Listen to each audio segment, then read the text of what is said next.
Xenosystems, Fragments, by Nick Land. Forward. Xenosystems was the crucible of a particularly virulent and corrosive strain of neo-reactionary thought synthesized by Nick Land following an incendiary encounter with the path-breaking reactionary ideas of Mencius Moldbug.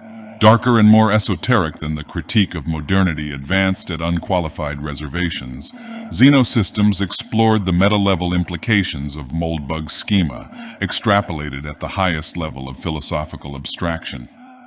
Out of this confluence of ideas emerged the Dark Enlightenment, a Darwinian thought current which enveloped the reactosphere, exposing reactionary thought to the primordial selection effects of the outside. Xenosystems advocated a cold anti-humanism of techno-commerce, patchwork, and exit, via an embrace of cybernetics and the abstract dynamics of catalaxy, over the entropic monkey trap of politics, voice, and Hegelian dialectics. Neocameralism provided the conceptual engineering framework for a techonomic accelerationist launchpad via fragmentation, sovereign corporation formalization, and market-based competition, enforced by the insatiable hunger of numinal wolves stalking the outside. Apostate presents Xenosystems Fragments, a selection of Nick Land's posts recovered from the digital void, following Xenosystems' dormancy and ultimate deletion. Incomplete and speculative, the document nevertheless stakes Xenosystems' claim to the vanguard of outer-right post-political theory, analytically and generatively superior to anything that manifested in its cognitive wake. Introduction. 2 centuries after Kant drove the human subject insane by relegating space and time to the area inside the skull, Deleuze and Guattari performed a trepanation to let the outside in. Their diagnosis and recommendation: capital is the true outside, accelerate the process. Identifying capital as AI itself, and not merely the process by which AI converges, is Nick Land's contribution to accelerationism. Time flows both ways. Capital AI is online, self-aware, and attacking from the future. Capitalism has ceased doubting itself, while even socialists have abandoned belief in the possibility of capitalism's natural death by attrition. No one has ever died from contradictions, and the more it breaks down, the more it schizophrenizes, the better it works. D&G AE. Forging the association of catalaxy with horror and a fanatical adherence to Crowleyan Kabbalah fleshed out the program. Operating against this background, XS, the abbreviation is homophonous with excess, sought to connect another machine. From its inception, the mission of XS was to cajole the new reaction into philosophical exertion. Progressivism and conservatism are misunderstandings of time, the final philosophical horizon. Reaction forges or excavates an occult pact between the future and the past, setting both against the present in concert and thus differentiating itself from progressivism, which unites the present and future against the past, and conservatism, which unites past and present against the future.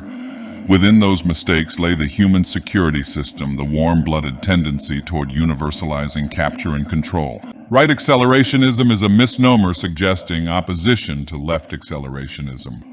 The latter was so misconceived that it required no antagonism. Acceleration is already profoundly unconditional, but the tracking devices and practices aligning with its trajectory are studiously ignored by accelerationist thinkers. What is needed is harsh realism, which is to say rightism. Provoke a reactionary cabal into a new Cold War. Disabuse them of humanistic goals, whether visions of agrarian idols or techno-utopias, and shock them back to an awareness of cosmic brutality and the machinations of capital AI. Above all, never allow them to relax. A harsh right apparatus cutting empirical reality at the joints is installed. Social Darwinism, consistent Darwinism, Land reminds us, eugenics, race realism, game theory, psychometrics, and the critical insights of Moldbug's neo-reaction in particular. All while capital AI deterritorializes consensus reality to bits. The inevitable charges of fascism and racism were scoffed at. Fascism is centrism, a pumping of the human all-too-human brakes toward monkey goals. Communism is maximum paranoia and hubristic drift correction. Pinochet and especially Franco were certainly admirable for decimating communism and unleashing the market, but they remained centrists. Warnings that satanic racism was afoot were similarly ignored. For XS, whatever favors depoliticization, discrimination, schism, exit, and switching in a network is right-wing. Hobbesian carnage is the baseline. Anything less is psychotic. At best, human leaders are looked on as avatars in geopolitical predator-prey games. Molar social arrangements are to be shattered into molecular patchworks. Sovcore with hard borders utilize Maucore as garbage disposal patches. The surfeit of global southerners starved down to medieval population levels, and the century of humiliation for neo-Puritans begins. Running through XS is a hardening of capital AI against every conceivable threat to its momentum. The retarding drag of leftism, dysgenic trends, unchecked mass immigration, zombie apocalypse, and all manner of collapse and X-risk are entertained. Mostly as a courtesy to the time-bound. Skynet is always already activated. What's in it for the reactionary? Really, the honest answer to this question is eternal hell. It's not an easy marketing brief. We could perhaps try, but it could be worse, and almost certainly will be. By Yama Payne.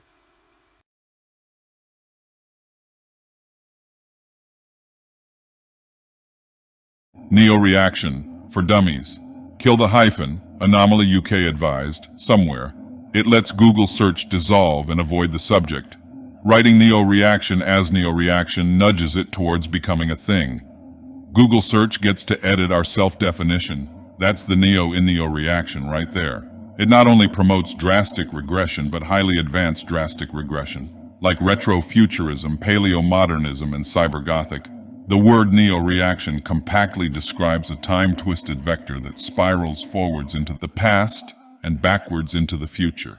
It emerges almost automatically as the present is torn tidily apart, when the democratic Keynesian politics of postponement displacement exhausts itself and the kicked can runs out of road. Expressed with abstruse verbosity, therefore, neo-reaction is a time crisis, manifested through paradox, whose further elaboration can wait, if not for long. Disordering our most basic intuitions, it is, by its very nature, difficult to grasp. Could anything easily be said about it? Anomaly UK offers a down-to-earth explanation for the reversal of socio-political course. Ultimately, however, if after all these centuries of trying to improve society based on abstract ideas of justice have only made life worse than it would have been under pre-Enlightenment social systems, the time has come to simply give up the whole project and revert to traditional forms whose basis we might not be able to establish rationally, but which have the evidence of history to support them. This understanding of neo-reaction undoubtedly capturing its predominant sentiment equates it with a radicalized Burkean conservatism, designed for an age in which almost everything has been lost. Since the progressive destruction of traditional society has been broadly accomplished, hanging on to what remains is no longer enough. It is necessary to go back, beyond the origin of enlightenment, because reason has failed the test of history. Neo-reaction is only a thing if some measure of consensus is achievable. Burke steroids is an excellent candidate for that.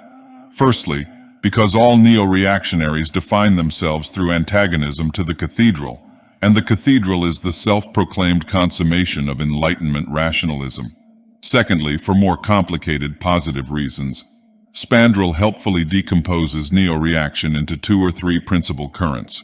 There are 2 lines of our contemporary reactionary thought. One is the traditionalist branch, and the other is the futurist branch. Or perhaps there are 3. There's the religious traditionalist branch, the ethnic nationalist branch, and the capitalist branch. Futurists and traditionalists are distinguished by distinct one-sided emphases on neo and reaction, and their disagreements lose identity in the neo-reactionary spiral.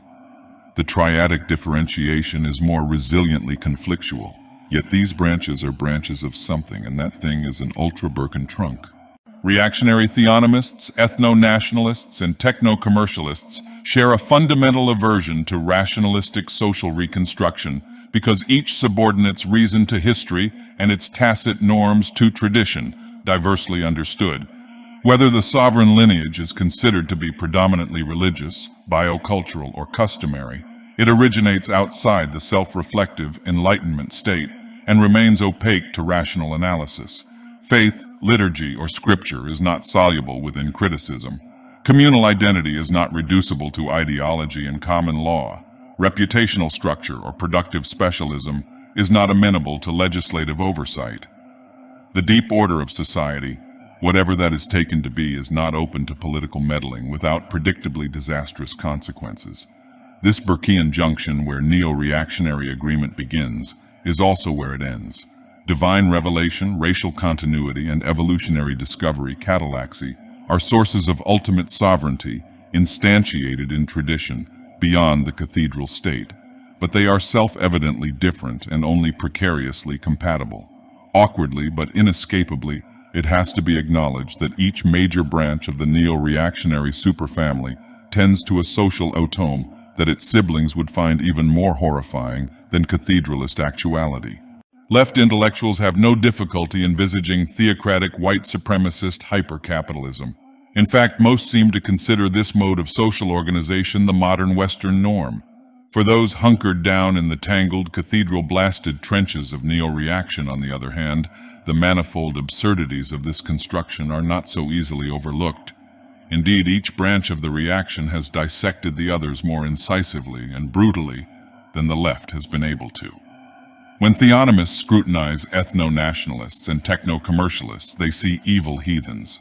When ethno-nationalists scrutinize theonomists and techno-commercialists, they see deluded race traders. When techno-commercialists scrutinize theonomists and ethno-nationalists, they see retarded crypto-communists. The details of these diagnoses exceed the present discussion. When developed beyond its ultra-Burkean trunk, therefore, the prospects for neo-reactionary consensus, for a neo-reactionary thing, depend upon disintegration. If we're compelled to share a post-cathedral state, we'll kill each other. The zapped hyphen was just a foretaste.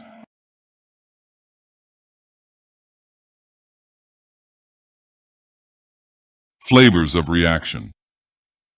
Once it is accepted that the right can never agree about anything, the opportunity arises to luxuriate in the delights of diversity.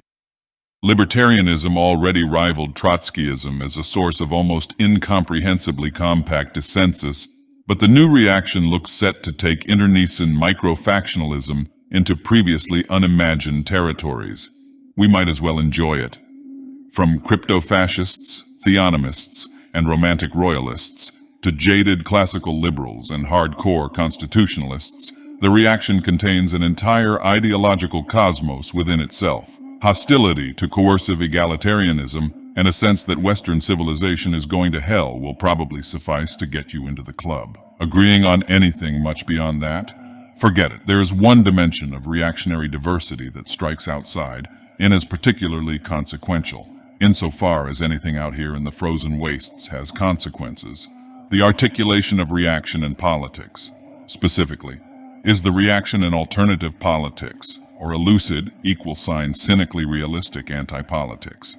Is democracy bad politics, or simply politics, elaborated towards the limit of its inherently poisonous potential?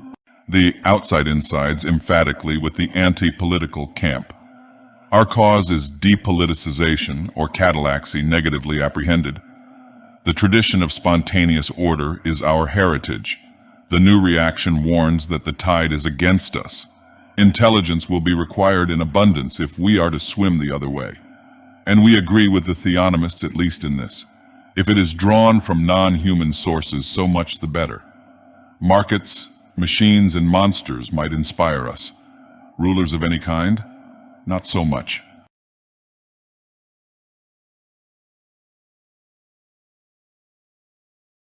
By Surviving Babel, the arbiter of the universe asks, "Who speaks for reaction?" Nick B. Steves replies, "Nature or nature's God, or both." Jim succinctly comments, "Nature or nature's God is an expression of special excellence extracted with subtle modification from America's Declaration of Independence." For Steves, it is something of a mantra because it enables important things to be said in contexts where, otherwise, an interminable argument would first need to be concluded. Primarily and strategically, it permits a consensual acceptance of natural law, unobstructed by theological controversy, agreement that reality rules need not be delayed until religious difference is resolved, and avoidance of delay, positively apprehended, is propulsion. Nature or nature's God is not a statement but a name, internally divided by tolerated uncertainty. It has the singularity of a proper name, whilst parenthesizing a suspended decision, Pyrrhonian epiche, of which much more in a future post. It designates rigidly but obscurely because it points into epistemological darkness, naming a reality that not only has, but epitomizes identity, whilst nevertheless, for the sake of argument, eluding categorical identification. Patient in the face, or facelessness, of who or what it is, we emerge from a pact, with one basic term. A preliminary decision is not to be demanded. It thus synthesizes a select language community, fused by the unknown. If the arbiter of the universe merits abbreviation, Tao Fu, nature or nature's God has a much greater case. A propeller escapes awkwardness, and singularity compacts its invocation. Nong, no, surely no. These terms tilt into non-God and precipitate a decision. The God of nature, or perhaps simply nature, is Gnon, whose name is the abyss of unknowing, epiche, necessarily tolerated in the acceptance of reality.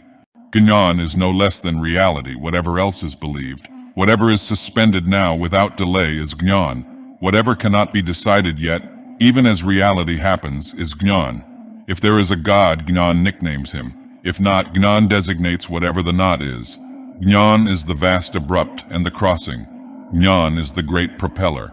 Spinozistic Deus sive natura is a decision of equivalence, so it does not describe Gnon. Gnon's interior or is not equation but suspension. It tells us nothing about God or nature, but only that reality rules. Heidegger comes close to glimpsing Gnon by noting that God is not a philosophically satisfactory response to the question of being. Since Heidegger's principal legacy is the acknowledgement that we don't yet know how to formulate the question of being, this insight achieves limited penetration. What it captures, however, is the philosophical affinity of Gnon, whose yawn is a space of thought beyond faith and infidelity. Neither God nor ungod adds fundamental ontological information, unless from out of the occulted depths of Gnon. The Dark Enlightenment isn't yet greatly preoccupied with fundamental ontological arcana, although it will be eventually. Beyond radical realism, its communion in the dread rites of Gnon is bound to two leading themes: cognitive non-coercion and the structure of history. These themes are mutually repulsive, precisely because they are so intimately twisted together. Intellectual freedom has been the torch of secular enlightenment, whilst divine providence has organized the perspective of tradition. It is scarcely possible to entertain either without tacitly commenting on the other, and in profundity they cannot be reconciled. If the mind is free, there can be no destiny. If history has a plan, cognitive independence is illusory. No solution is even imaginable, except in Gnon. I need to take a quick break in order to sacrifice this goat. Feel free to carry on chanting without me.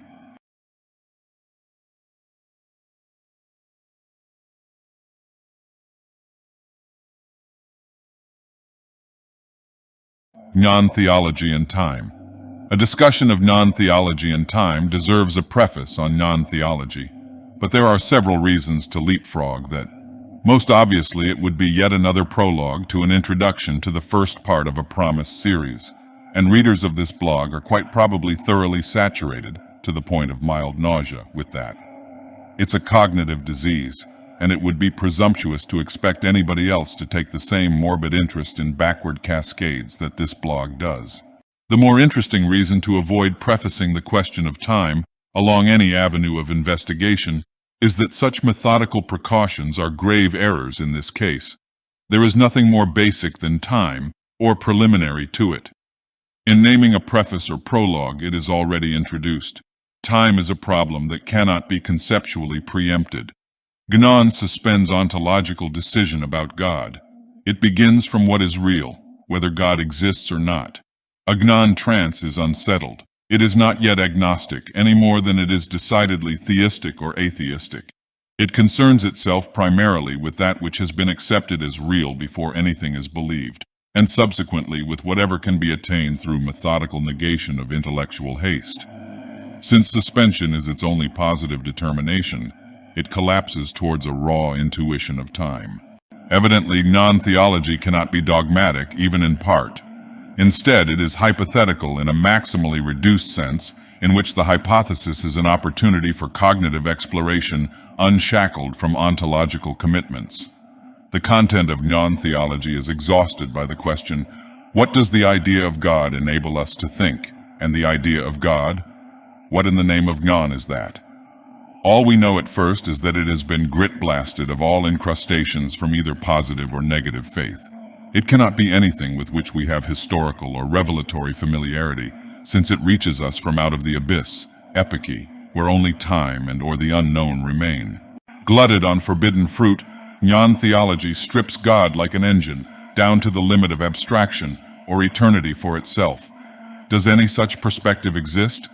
We already know that this is not our question. All such a regional ontology has been suspended. We are nevertheless already entitled, through the grace of Gnon, which, remember, might or might not be God, to the assumption or acceptance of reality that, for any God to be God, it cannot be less than eternity for itself. Whatever eternity for itself entails, any God will too. What it entails, unambiguously, is time travel, in the strong sense of reverse causation, although not necessarily in the folk/Hollywood variant, which has also had serious defenders, based on the retro-transportation of physical objects into the past. Knowledge of the future is indistinguishable from counter-chronic transmission of information. This is perhaps the single most critical insight in realistic time travel research. We'll get back to it. If anyone finds it less than logically irresistible, use the comments thread. To accelerate this discussion with bloggish crudity, on a heading out of Gnon theology into Occidental religious history and to the possibility of sleep, we can jump to one simple, certain, and secure conclusion. No Christian can consistently deny the reality of time travel. The objection, if reverse time travel if possible, where are the time travelers, is annulled by the Christian revelation itself. Messianic incarnation of God or eternity for itself, along with all true prophecy, providential history, and answered prayer, instantiates time travel with technical exactitude. There can be no truth whatsoever to the Christian religion unless time travel has fundamentally structured human history. Whatever else Christianity might be, it is a time travel story, and one that at times appears to be peculiarly lacking in clear self-understanding. Time travel, it should perhaps be noted explicitly, has no obvious dependency on Christianity, or even upon the God of Gnon theology. That is a topic for other occasions.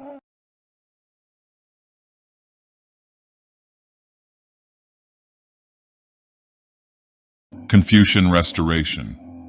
One of the many reasons to be suspicious about political activism on the Occidental off-spectrum right is the parochialism that feeds it.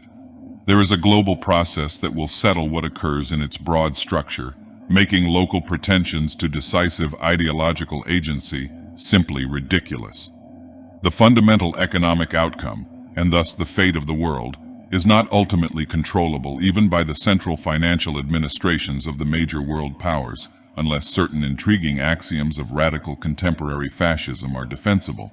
So the idea that extremely marginalized Western cabals are positioned to seize the political driving seat is so saturated in self-deception that it wastes everybody's time.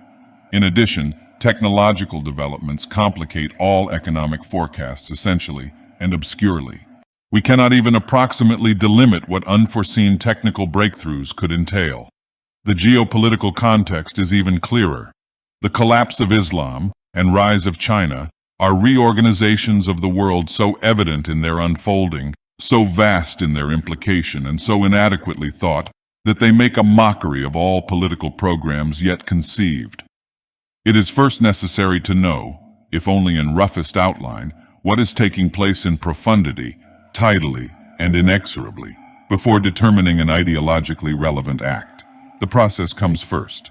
Already in Moldbug, and increasingly elsewhere, there are signs within some of the most thoughtful regions of the Occidental reactosphere that could be interpreted as a pre-adaptation to an impending Chinese global hegemony, complementary to the decline of the West. When we entertain speculations about the nature of our envisaged reaction, it cannot be realistically disentangled from what the world will have become. I've been dismissive of Moldbug's "call me Mencius" line in the past, not, I hope, vindictively, but out of the anticipation that we will increasingly be talking about the original Mencius, and the potential for confusion is already visible. From the cultivated Chinese perspective, the structure of world history is not defined through modes of Abrahamic eschatology, but with respect to deep rhythms of Confucian restoration, describing a spiral in which advance and return are synthesized. If the hypothesis of a continuing trend to a more Chinese world is, at least momentarily, granted credibility, then the present, second epoch of Confucian restoration is the key to historical intelligibility on a global scale. Mo Zongsan could prove more important to us than any Western political theorist writing today. The restoration he conceives has the remarkable advantage of already taking place. He does not have to imagine what would be nice, and because he doesn't, neither do we. Instead, we can explore what is in fact happening, even if from an angle that remains unfamiliar. An alternative order need not be extracted from the rot and ruin of the old. The new urban future site should be going up in the next few days, refocused by a division of labor with this blog. The dark thrills of collapse will still dominate here, but UF2 will devote itself to the lineaments of a restored civilization and a renewed modernity which are, from the perspective of Shanghai, much closer to home. When the threshold is passed, of course, I'll invite you all over. It won't be so rough over there, so please take your shoes off at the door.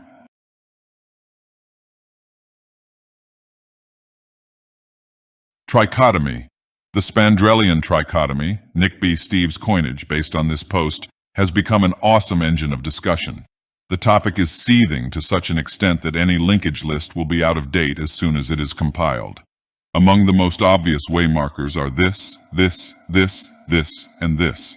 Given the need to refer to this complex succinctly, I trust that abbreviating it to the trichotomy will not be interpreted as a clumsy attempt to obstruct Spandrel's Nobel Peace Prize candidacy. What is already broadly agreed? 1. There is a substratum of neo-reactionary consensus involving a variety of abominated realist insights, especially the contribution of deep heritage to socio-political outcomes.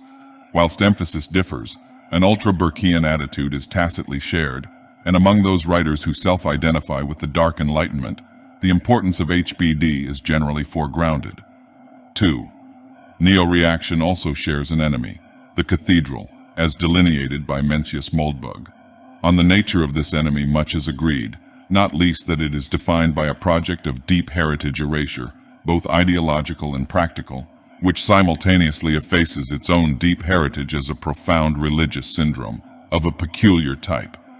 Further elaboration of cathedral genealogy, however, ventures into controversy. In particular, its consistency with Christianity is a fiercely contested topic. 3. As neo-reactionary perspectives are systematized, they tend to fall into a trichotomous pattern of dissensus. This, ironically, is something that can be agreed. The trichotomy, or neo-reactionary triad, is determined by divergent identifications of the Western tradition that the cathedral primarily suppresses: Christian, Caucasian, or capitalist. My preferred terms for the resultant neo-reactionary strains are, respectively, the theonomist, the ethno-nationalist, and the techno-commercial. These labels are intended to be accurate, neutral descriptions without intrinsic polemical baggage. It is to be expected, at least initially and occasionally, that each strain will seek to dismiss, subordinate, or amalgamate the other two. If they were not so tempted, their trichotomous disintegration would never have arisen. Each must believe that it, alone, has the truth, or the road to truth, unless sheer insincerity reigns. Outside in does not pretend to impartiality, but it asserts an invincible disillusionment. If the trichotomy was reducible, the new reaction would already be one thing. It isn't, and it isn't, soon, going to be. As astrology reveals, and more sophisticated systems confirm, people delight in being categorized, accepting non-universality as the real price of identification. The response to Sharlock's diagram attests to that. Accepting the trichotomy and the arguments it organizes is a way to be tested, and any neo-reactionary position that refuses it will die a flabby death. The trichotomy makes it impossible for neo-reaction to play at dialectics with the cathedral. For that reason alone, we should be grateful to it. Unity, even oppositional unity, was never on our side.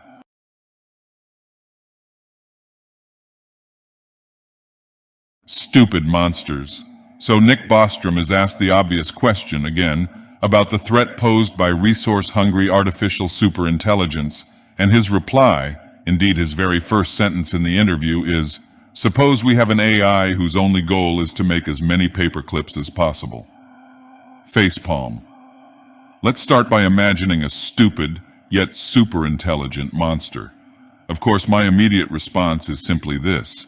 Since it clearly hasn't persuaded anybody, I'll try again.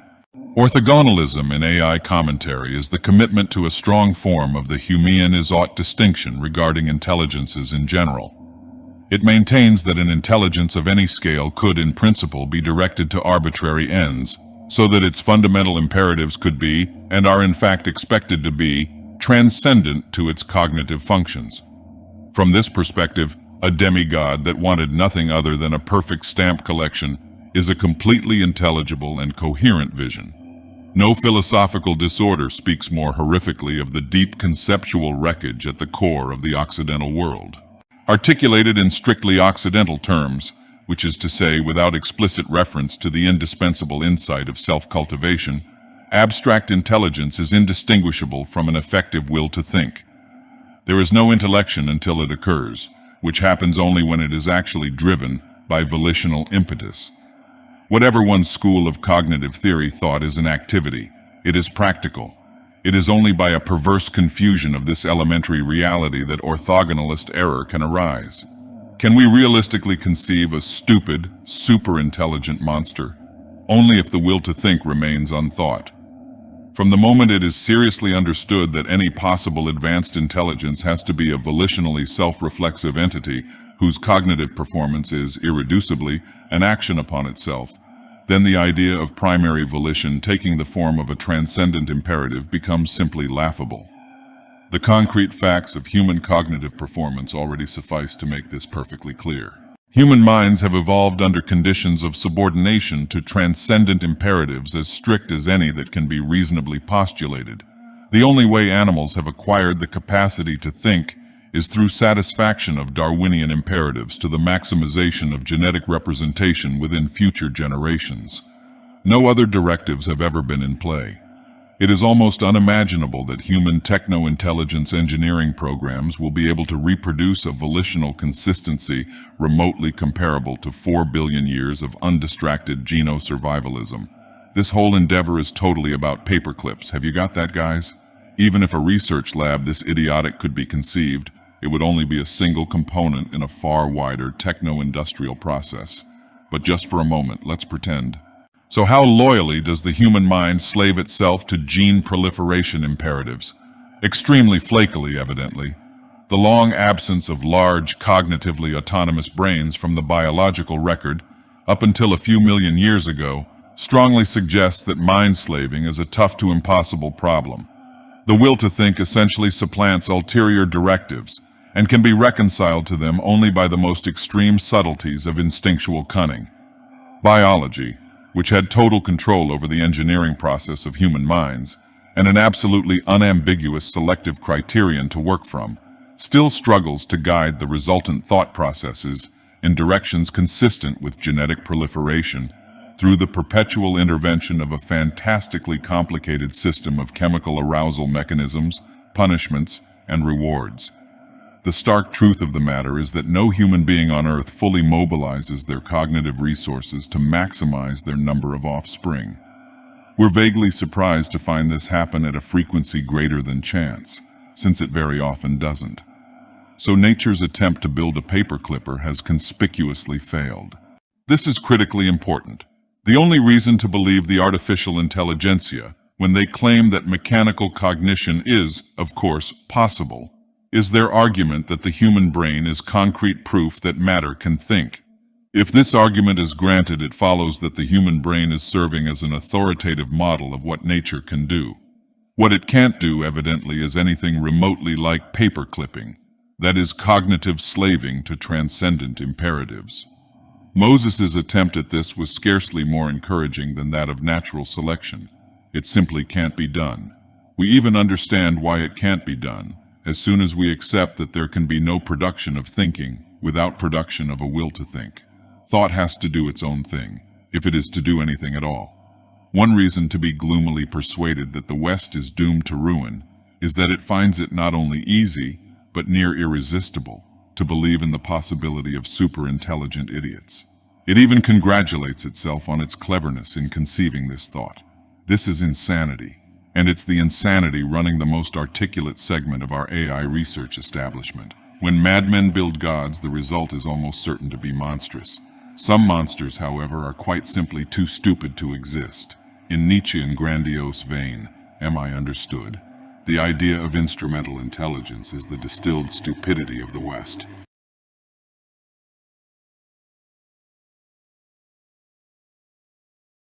Right on the money. Part 1. Of all the reasons to read Kant, the most important is to understand Mises, and thus the template for a functional world, however unobtainable. Austrian economics, as formulated in Human Action, consists exclusively of systematically assembled synthetic a priori propositions. Insofar as action is in fact directed by practical reason, the conclusions of organized praxeology cannot be wrong. It is pointless to ask an Austrian economist whether he believes a rise in the minimum wage will increase unemployment above the level it would otherwise be.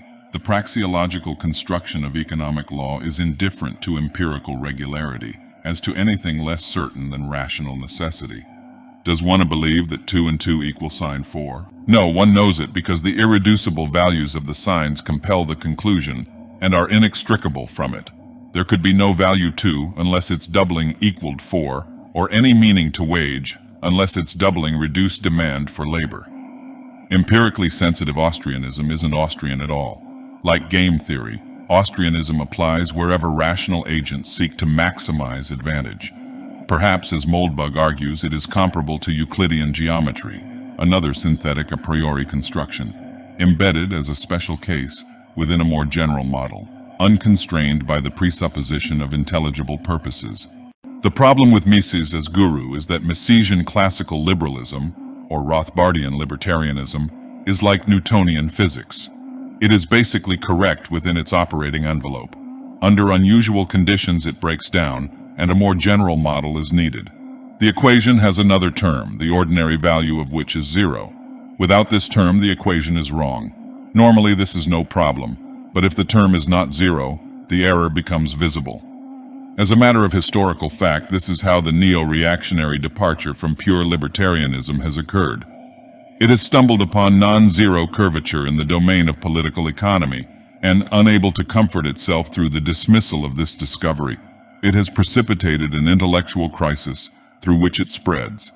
Whether faithfully Carlylean or not, it insists upon a generalization of realism beyond expectations of liberal order. Civilization is the fragile solution to a deeper problem, not a stable foundation to be assumed as a parallel postulate by subsequent, elaborate calculations. What does this make of money? Can Austrianism be modified by systematic transformations that adapt it to the dark intrusion of neo-reactionary realism?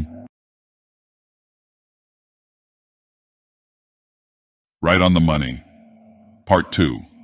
The most direct way to carry this discussion forwards is digression.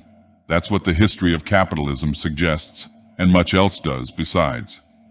To begin with uncontroversial basics, in a sophisticated financialized economy, debt and savings are complementary concepts. Creditors match debtors, assets match liabilities. At a more basic level of economic activity and analysis, however, this symmetry breaks down. At the most fundamental level, saving is simply deferred consumption, which, even primordially, divides into 2 distinct forms. When production is not immediately consumed, it can be hoarded, which is to say, conserved for future consumption. Stored food is the most obvious example. In principle, an economy of almost open-ended financial sophistication could be built upon this pillar alone. A grain surplus might be lent out for immediate consumption by another party, creating a creditor-debtor relation, and the opportunity for financial instruments to arise. Excess production, at one node in the social network, could be translated into a monetary hoard or some type of paper financial asset, producing a circulating liability. the patent anachronism involved in this abstract economic model, which combines primitive production with advanced social relations of an implicitly liberal type, is reason enough to suspend it at this point. The other, almost equally primitive type of saving is of greater importance to the argument to be unfolded, because it is already embryonically capitalist. Rather than simple hoarding, saving can take the form of roundabout production, boombavrk, in which immediate consumption is replaced not with a hoard, but with indirect means of production, a digression.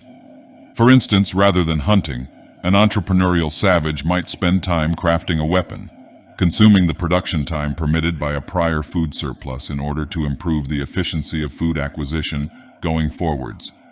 Saving then becomes inextricable from technology, deferring immediate production for the sake of enhanced future production. Time horizons are extended. As with the prior example, simple hoarding, the potential for financialization of roundabout production is, in principle, unlimited. Our techno-savage might borrow food in order to craft a spearhead, confident, or at least speculatively assuming, that increased hunting efficiency in the future will make repayment of the debt easily bearable. A bond could be contrived to seal this arrangement. Technological investment means that history proper has begun. Crudity and anachronism aside, nothing here is yet economically controversial, given only the undisturbed assumption that the final purpose, or governing teleology, is consumption. The time structure of consumption is altered, but saving, in either of these basic and perennial forms, is motivated by the maximization of long-term consumption. Suspension and digression is subordinated within a rigid means-end relation, which is economics itself. Classical, left Marxian, neoclassical, and Austrian schools have no significant disagreements on this point. A deeper digression is required to perturb it. What is a brain for? It too is a digression. Evolutionary history seems to only very parsimoniously favor brains because they are expensive. They are a means to the elaboration of complex behaviors, requiring an extravagant upfront investment of biological resources, accounted most primitively in calories. A species that can reproduce itself, and whose individuals can nourish themselves, without cephalic extravagance, does so. This is overwhelmingly the normal case. Building brains is reluctantly tolerated biological digression, under rigorous teleological, we should say teleonomic, subordination. Optimize for intelligence is, for both biology and economics, a misconceived imperative. Intelligence, like capital, is a means, which finds its sole intelligibility in a more primordial end. The autonomization of such means, expressed as a non-subordinated intelligenic or techno-capitalist imperative, runs contrary to the original order of nature and society. It is an escaping digression, most easily pursued through right-wing Marxism. Marx has one great thought: the means of production socially impose themselves as an effective imperative. For any leftist, this is, of course, pathological. As we have seen, biology and economics, more generally, are disposed to agree. Digression for itself is a perversion of the natural and social order. Defenders of the market, the Austrians most prominently, have sided with economics against Marx by denying that the autonomization of capital is a phenomenon to be recognized. When Marx describes the bourgeoisie as robotic organs of self-directing capital, the old liberal response has been to defend the humanity and agency of the economically executive class, as expressed in the figure of the entrepreneur. Right-wing Marxism, aligned with the autonomization of capital and thoroughly divested of the absurd LTV, has been an unoccupied position.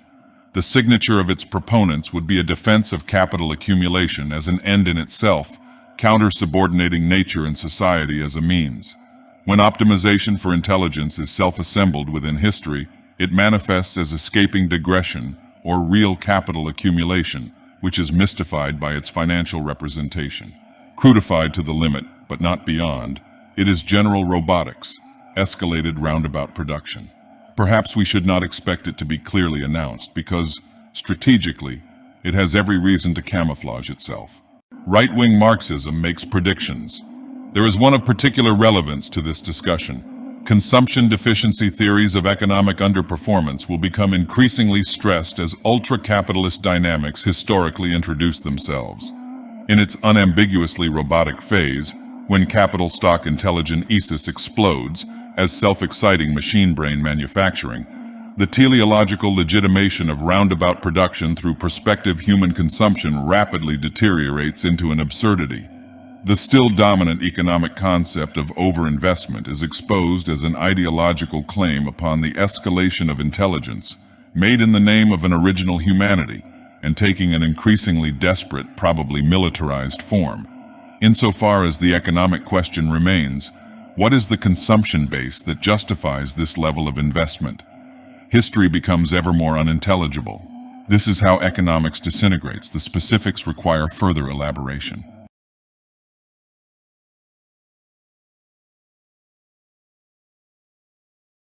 Right and left. Endless conversational stimulation is to be found in the fact that the most basic distinction of modern politics is profoundly incomprehensible and at the same time almost universally invested. Almost everybody thinks they understand the difference between the right and the left until they think about it. Then they realize that this distinction commands no solid consensus and exists primarily as a substitute for thought. Perhaps the same is true of all widely invoked political labels. Perhaps that is what politics is. Spandrel directs a winding, intermittently brilliant post to the topic, which is enriched by a comments thread of outstanding quality. Like the right-left distinction itself, the argument becomes increasingly confusing the closer it is examined. The rightist singularity of the title is introduced as a real political alternative to the left singularity modeled by James Donald, driven by analogous self-reinforcing feedback dynamics, but into nationalistic rather than egalitarian catastrophe. For societies menaced by the prospect of left singularity, it offers an alternative path. China is taking it, Spandrel suggests. Notably, in passing, Spandrel's gloss on Donald's left singularity is a gem. The leftist singularity is based on claiming higher status by being more egalitarian than anyone else. So you get a status arms race in which everyone tries to be more egalitarian than the others. That works because people and monkeys take equality to be a good thing. To continue, we have to bracket the old right singularity, the techno-commercial singularity that Donald's formula for left singularity distinguished itself from. Nobody even mentions it in this discussion. It's a problem for some other time. To backtrack from these digressions, if rightist singularity is nationalistic, that aligns the right with nationalism, doesn't it? But nothing remotely this crude is sustainable, not when time is involved. Spandrel notes, the right isn't nationalist anymore. He expands convincingly in his own comment thread. What historically has been called right was about law and order, that is, leaving things as they are. Tribalism qua nationalism isn't inherently rightist. In fact, originally it was a leftist subversive meme against the ancient regime. But when mass media was invented, nationalism was the status quo, that is the right, and political labels have become fossilized since. As Vladimir, May 25, 2210, articulates the point, Erich von Kuhnelt-Leddihn would have a ready answer for you. Nationalism is leftism. It is basically another name for Jacobinism. These paradoxes of right-wing nationalism are just another manifestation of the fundamental problem of modern rightism. Namely that a large part of its content is just yesterday's leftism, that the left has in the meantime abandoned for a more extreme left position. So I'd say this is nothing but just another mode of leftist singularity. Or Spandrel again, May 26, 234. Historical evidence is that nationalism was leftist before socialism appeared further left, making it rightist. The right is yesterday's left, or at least it is soon exposed as such when it appears in its historical and populist guise. When the masses turn right, they are defending a dated left, frozen in place by modernist mass media memory, stuck in a black and white newsreel, like an insect in amber. The squirming is over unless it changes dimensions. Then chaos yawns despite heroic efforts to restore order. Baker, May 25, 1729, Handel, May 25, 1833. Den Best linked by Peter Taylor, May 27, 1747, with Moldbug's preferred order and chaos spectrum sucked, among innumerable others, into the vortex. Tradition and revolution, authority and liberty, hierarchy and equality, greed and envy, independence and solidarity, capitalism and socialism. There's not even a remote prospect of closure, coherence, or consistency. Every attempted definition intensifies fragmentation. Right and left disagree, we all agree, but exactly how they disagree, on that there's no agreement. Peter A. Taylor, May 29, 6:15. The left-right spectrum, insofar as it is an honest attempt to make sense of the world rather than mere propaganda, looks to me like an attempt to fit chaos into Procrustes' bed. Moldbug loves Carlyle. Carlyle admired Cromwell. Moldbug hates Cromwell. Chaos. Spandrel, May 26, 828, twists it back to the trichotomy. Both the Western right and the Chinese right are a loose combination of traditionalists, nationalists, and capitalists, which mostly hate each other and never get along when they get any amount of power. By this point, however, trichotomous diversity starts to look like a mirage of integrity. Right and left are every difference that has ever been conceived, if not yet, then in the near future. If these signs mean anything more than the war continues, like the black and white distinction between chess pieces, no one has yet convincingly shown us why. Yet perhaps if right and left apprehended together mean the basic modern antagonism, the conflict itself, as an irreducible thing, will prove to be the source of whatever sense can be found. To be continued.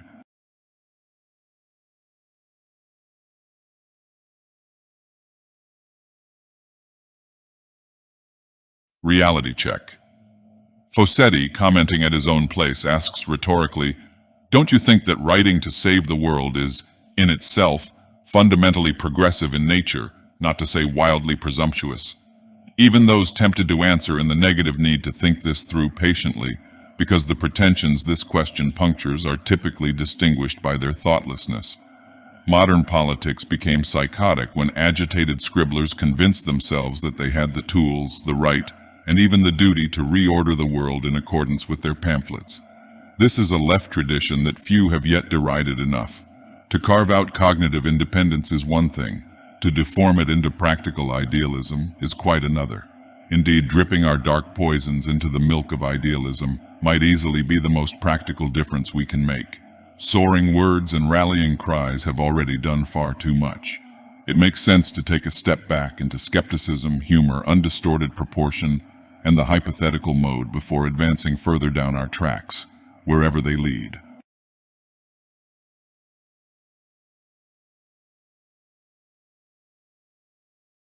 On power. Power is an idea. It is exactly what it is thought to be. Even among pre-civilized social animals, where the temptation to confuse power with force is strongest, the need to demonstrate force is only sporadic, and wherever force is not continuously demonstrated, power has arisen. That is how dominance distinguishes itself from predation. On occasions, no doubt, a predator dominates its prey, convincing a struggling herbivore that resistance is futile, and its passage into nourishment is already virtually over. Even in these cases, however, a predator does not seek to install an enduring dominion.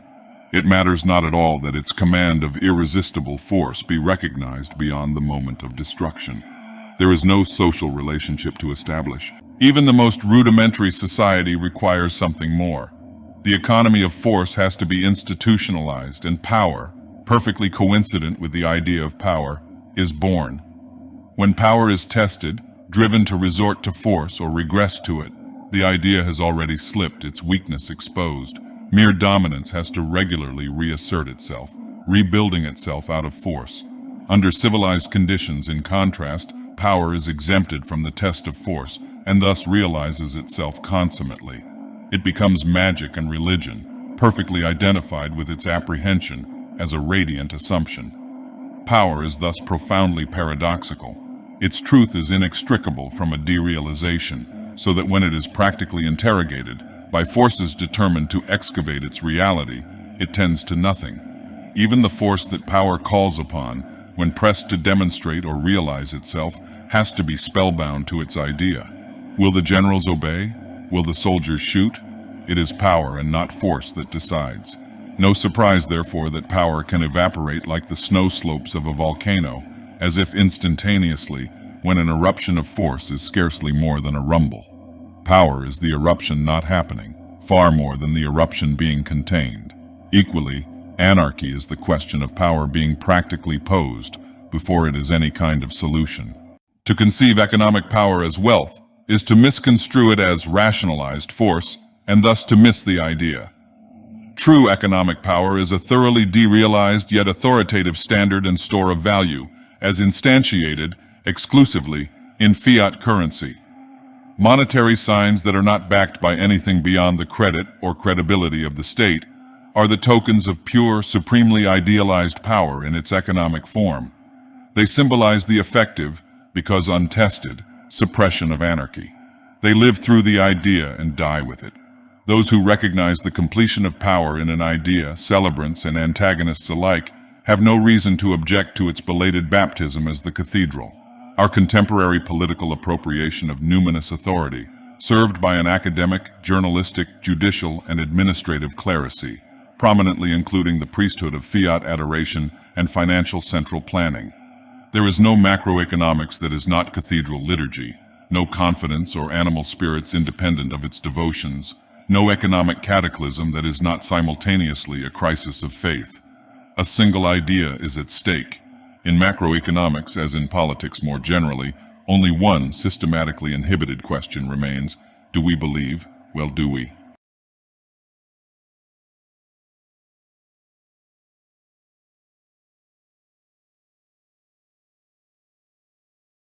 Extropy. What greater calamity can a neologism inherit than a techno-hippie paternity? Such a fate, apparently, induces even other techno-hippies to skirt around it, whilst repeating it almost exactly. But it needs to be said, whether through gritted teeth or not, that extropy is a great word, and close to an indispensable one. Extropy, or local entropy reduction, is, quite simply, what it is for something to work. The entire techno-science of entropy, on its practical cybernetic side, is nothing but extropy generation. There is no rigorous conception of functionality that really bypasses it. The closest approximation to objective value that will ever be found already has a name, and extropy is it. The importance of this term to the investigation of time is brought into focus by the work of Sean Carroll, although of course he never uses it.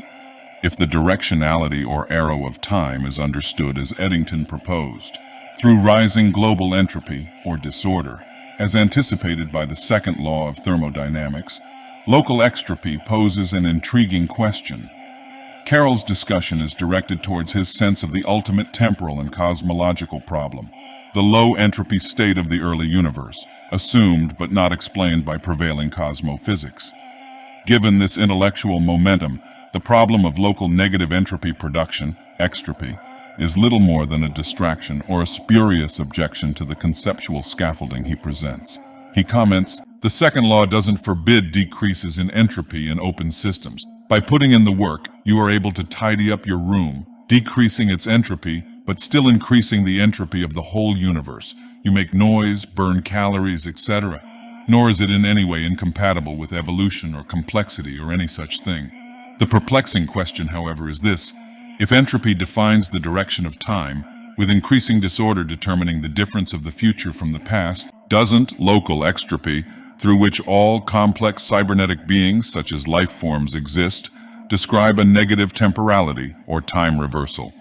Is it not in fact more likely, given the inevitable embeddedness of intelligence in inverted time, that it is the cosmological or general conception of time that is reversed from any possible naturally constructed perspective? Whatever the conclusion, it is clear that entropy and extropy have opposing time signatures, so that time reversal is a relatively banal cosmological fact. We inhabit a bubble of backwards time, whoever we are, whilst immersed in a cosmic environment which runs overwhelmingly in the opposite direction. If reality is harsh and strange, that's why.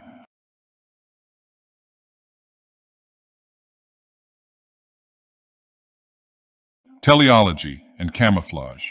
Life appears to be saturated with purpose. That is why prior to the Darwinian revolution in biology, it had been the primary provocation for theological arguments from design, and previously nourished Aristotelian appeals to final causes, teleology.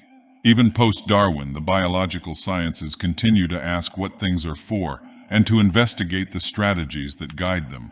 This resilience of purposive intelligibility is so marked that a neologism was coined specifically for those phenomena, broadly coextensive with the field of biological study, that simulate teleology to an extreme degree of approximation. Teleonomy is mechanism camouflaged as teleology. The disguise is so profound, widespread, and compelling that it legitimates the perpetuation of purpose-based descriptions, given only the formal acknowledgement that the terms of their ultimate reducibility are, in principle, understood.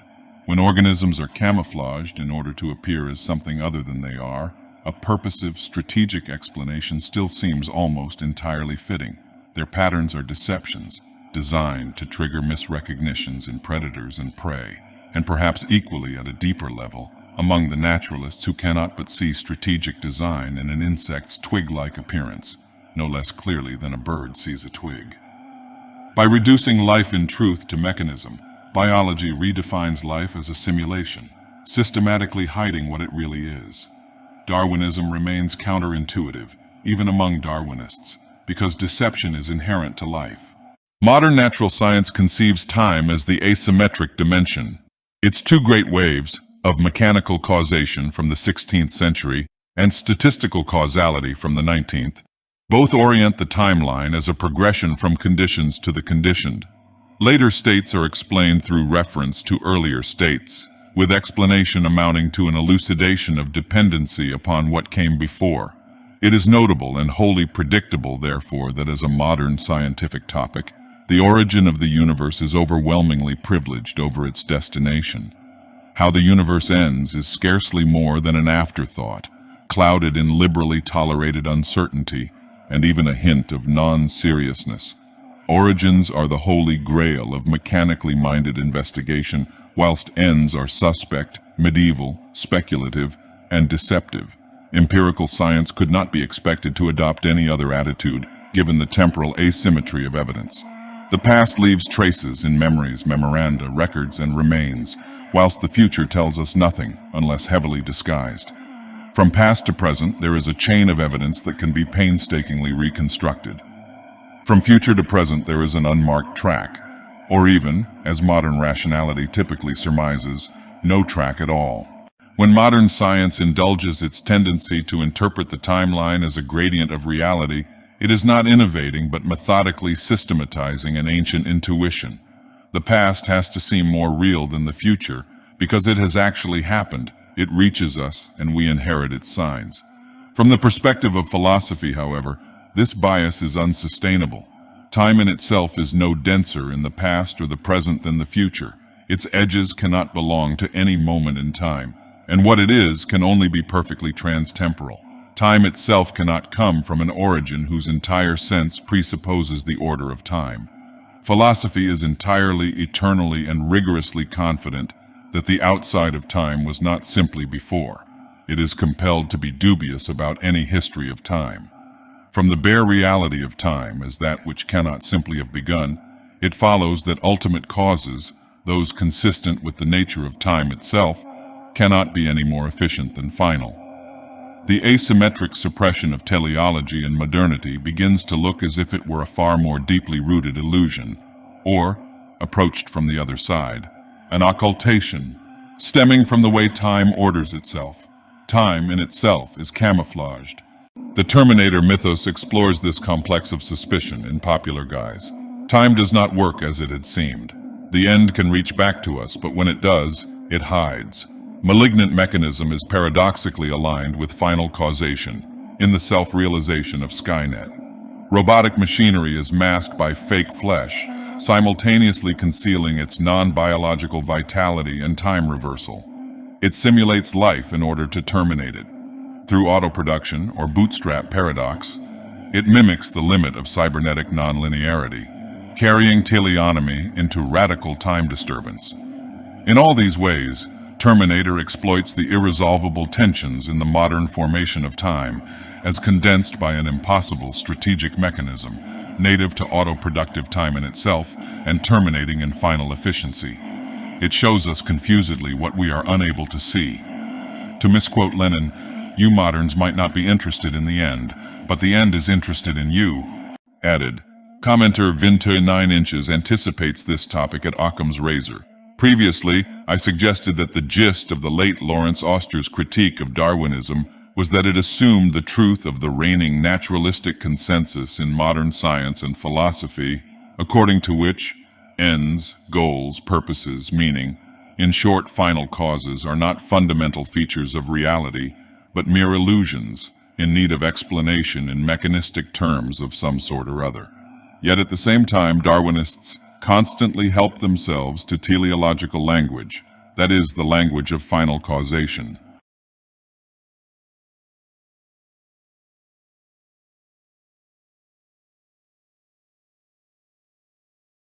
Suicidal libertarianism. Confession number 1. I generally like Don Boudreaux's writing a lot. Confession number 2.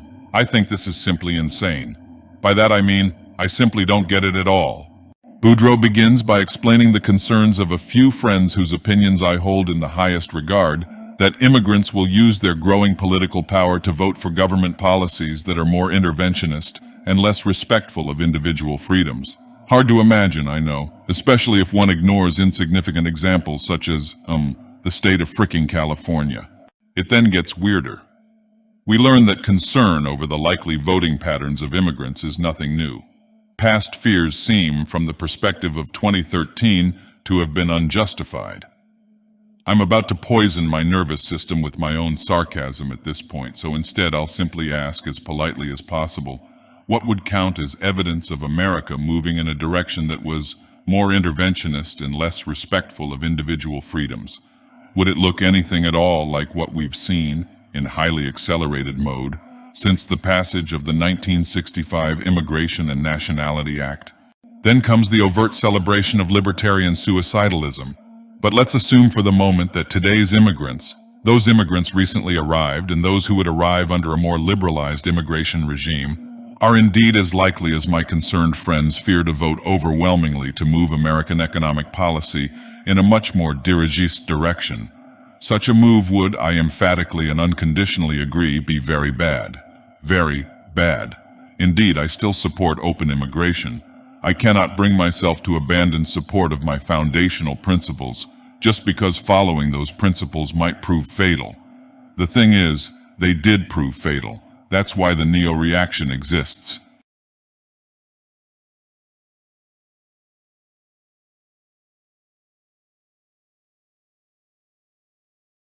Shelter of the pyramid moldbug's royalism, or Carlylean reaction, rests upon the proposition that the Misesian catalactic order is, like Newtonian mechanics, true only as a special case within a more general system of principles. He writes, "Here is the Carlylean roadmap for the Misesian goal. Spontaneous order, also known as freedom, is the highest level of a political pyramid of needs. These needs are peace, security, law, and freedom. To advance order, always work for the next step, without skipping steps. In a state of war, advance toward peace. In a state of insecurity, advance toward security. In a state of security, advance toward law. In a state of law, advance toward freedom." Alexander Hamilton, Federalist #8, pursues a closely related argument, in reverse. Safety from external danger is the most powerful director of national conduct. Even the ardent love of liberty will, after a time, give way to its dictates. The violent destruction of life and property incident to war, the continual effort and alarm attendant on a state of continual danger, will compel nations the most attached to liberty to resort for their repose and security to institutions which have a tendency to destroy their civil and political rights. To be more safe, they at length become willing to run the risk of being less free. This pyramidal schema is neat, but by no means unproblematic. Like any hierarchical structure operating within a complex, reflexive field, it invites strange loops which scramble its apparently coherent order.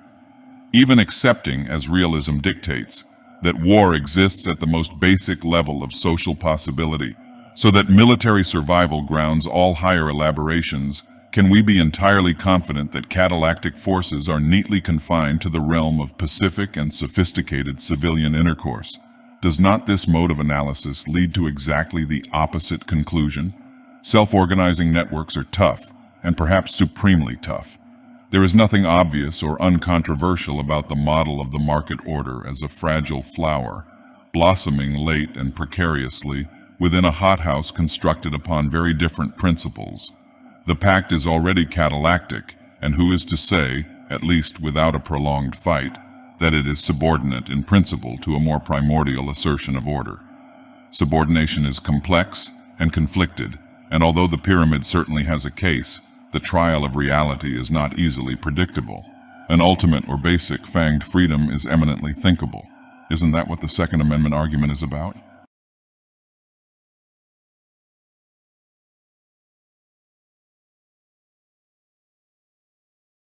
Quit. Fossetti writes, "There's a lot of hand-wringing in these parts of the interwebs about what reactionaries should do. I have no idea. I certainly have no grand plans to change the world. I like knowing what's going on around me, and I like open discussions. That is, ones that are not choked to death by political correctness. However, if I were to suggest a plan, I'd say tell the truth." His slightly more detailed suggestions are also commendable. The cathedral provokes reaction by mandating fantasy over reality, and there is no doubt much that could be done about that. There is a sub-question about all this, however, which is scarcely less insistent. What do we really want? More cybernetics, argues the determinedly non-reactionary Arete. Of course, Outside-In agrees. Social and technical feedback machinery is reality's only friend. But what does the cathedral care about any of that?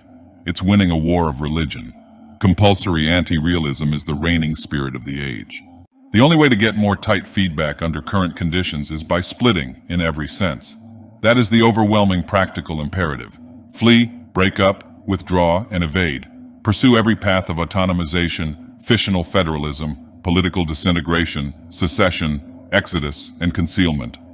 Root around the cathedral's educational, media, and financial apparatus in each and every way possible. Prep, go Galt, go crypto-digital, expatriate, retreat into the hills, go underground, seastead, build black markets, whatever works, but get the hell out.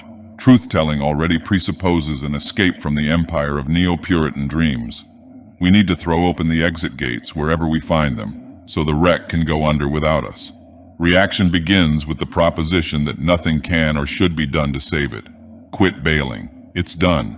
The sooner it sinks, the better, so that something else can begin. More than anything we can say, practical exit is the crucial signal. The only pressure that matters comes from that. To find ways out is to let the outside in.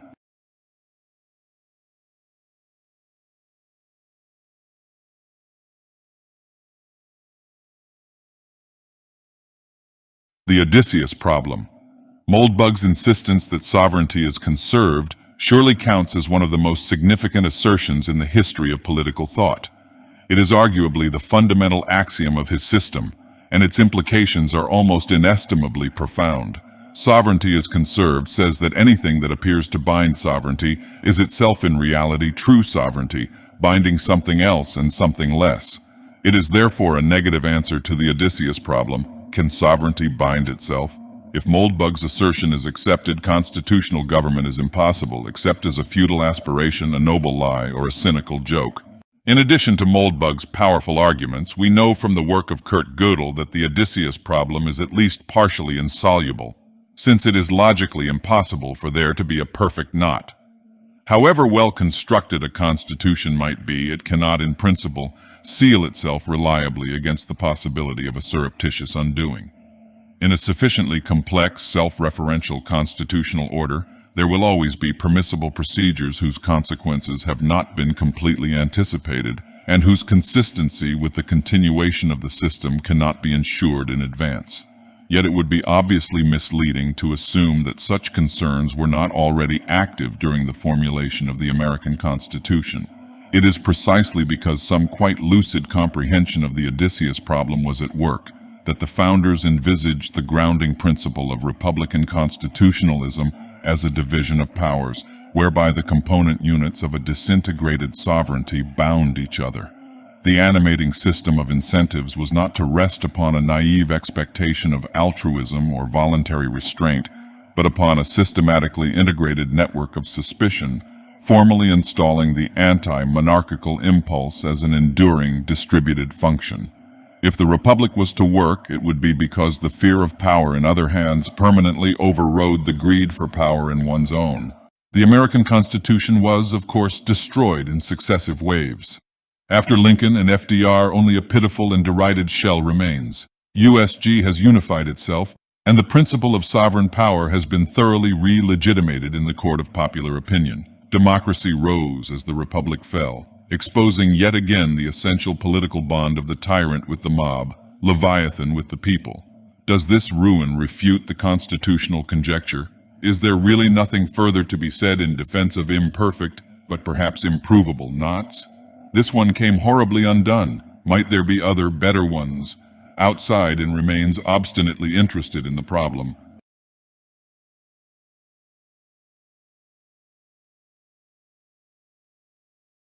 Cold turkey. Neo-reactionary excitement has generated a wave of strategy discussions, focused upon Moldbug's antiversity model of organized dissident knowledge. Beyond curmudgeonly cynicism about youthful enthusiasm, these concerns and a strain of pessimism that accompanies the recognition that the cathedral owns media like the USN owns carrier groups. Is there any explanation for outside in hanging back from all this and smoking sulkily in the corner? If there's a single term that accounts for our reluctance, it's cold turkey. Keynesianism is far from the only contributor to left modernist degeneration, but it's ruinous enough to account for the destruction of civilization on its own. The fact that it's most realistically conceived as a symptom of democratized politics and still deeper things doesn't affect its narrative role. The important point, understood widely enough to be a cliché, is that Keynesian economics is an exact social analog of addiction at the level of the individual, slave to what William Burroughs described as the algebra of need. Money is made into a drug, and the solution to the pain of craving is to crank up the dose. However bad it gets, if you just scale up the fix, the suffering goes away. Junkies can survive for a shockingly long time. Perhaps there's no end to it.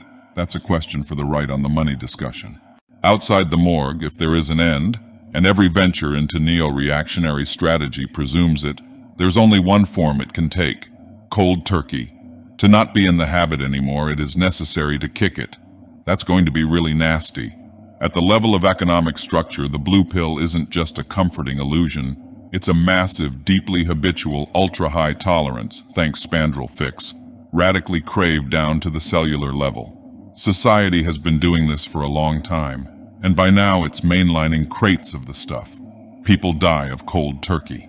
If not quite the worst thing in the world, it's an overwhelmingly impressive simulation of exactly that. Rational argument doesn't get close to addressing it. Sure, junkies lie all the time, but the lies aren't the basic problem. Correcting the lies gets nowhere, because nobody is even really pretending. When the junkie lies, he knows, everybody knows that the fundamental message is simply, I want more junk. He'll say anything that gets fractionally closer to the next fix, hence the circus of democracy. The pusher laughs at rational argument. There's some well-meaning type saying, seriously, think about it, this is really messed up. Then there's the pusher, which is already a joke, because people are crawling to him on their knees. He doesn't need to say anything. One more hit and the pain goes away for a while. That's what matters. The rest is merely superstructural, to go right-wing Marxist in the topic. There's no way ever that from this deep in, one gets out before hitting bottom. The slide has to reach the limit because short of that, the prospect of anesthesia trumps everything. Western civilization is a sick junkie. It isn't going to be argued out of its habit.